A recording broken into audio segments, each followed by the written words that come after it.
diamond in the rough. You'll be amazed to find out we're going to talk about a Colorado assistant. This one is Colorado offensive coordinator Sean Lewis. And there's a reason why Prime went away from Brett Bartoloni to go get Sean Lewis from Kent State. All right. So there's a lot here that I want to unpack, but I want to go at it as quickly and as efficiently as I can.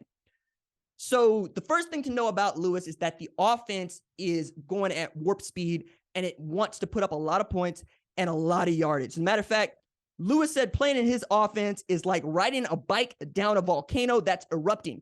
Yeah, I like going fast. Me and Ricky Bobby got that in common. I want to go fast. I've been playing this way for over a decade now. You, me, Ryan Blaney, Kyle Larson, Lewis Hamilton, we all want to go fast, and I'm excited to see what this offense can do because it looks a lot like what Mark Whipple was doing at Pittsburgh in 2021 with Kenny Pickett and Jordan Addison. You'll also know that Kenny Pickett, first-round draft pick and a Heisman contender. Jordan Addison won the Biletnikoff Award in 2021 before transferring away from Pat Narduzzi's Pittsburgh, go play at USC, and then he got drafted in the first round. I mean, the offense has the capacity to function like an F1 car with the DRS wide open down the straight.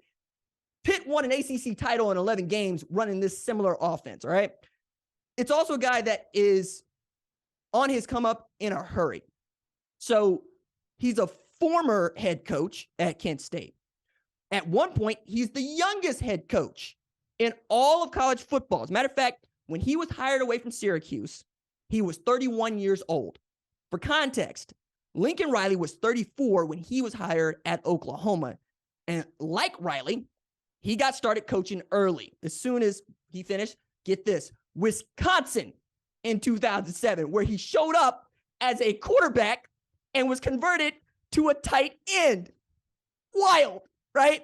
So you're also talking about a guy that got his first position coaching job at Nebraska Omaha in 2010, went right to putting together wide receivers. After stops at Akron and as a GA in Eastern Illinois, where he was position coach, I think Jimmy Garoppolo had even come through there while he was there. He received his first chance to be an offensive coordinator at Bowling Green in 2014. Didn't stay there long. Dino Babers hires him away to Syracuse, where he started to put together the kind of offense that gets my eyes and your eyes going, okay, so what are they doing? Now, it's shrouded because they went 4-8 in 2017, but his offense put up 40 or more points in 3 games and knocked off defending national champion Clemson 27-24. People forget that, right?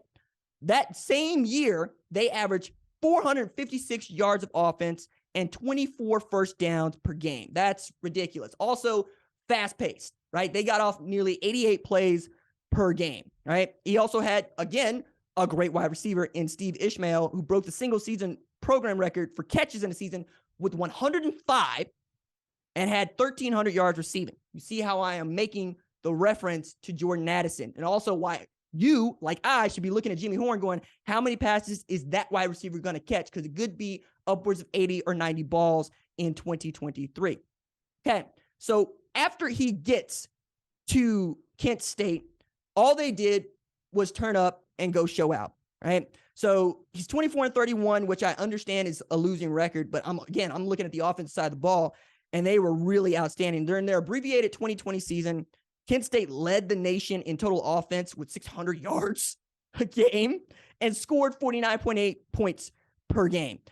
His starting quarterback last year, Colin Schlee, is still in a battle to be the starting quarterback at UCLA right now, okay? Dante Cephas, who is joining Penn State as perhaps their first or second target on what expects to be a team that competes for the Big Ten championship, that dude had 82 passes caught for 1,240 yards and 9 TDs in 2021. The offense is going to work. The offense is going to go, and Sean Lewis is going to get real looks to be a Power 5 head coach in a very short amount of time. This thing gets off in a hurry at Colorado, and it could.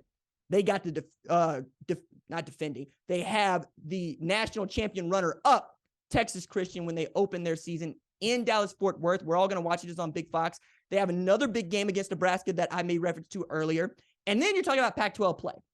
So if they go and they win their first 2 games and they beat USC, you're going to be talking about Colorado the way that I'm talking about Colorado, and you're going to be talking about Sean Lewis the way that I'm talking about Sean Lewis. Thank you for watching the #1 college football show. Please remember to subscribe to the channel and like this video so that you don't miss any of the best college football coverage in America.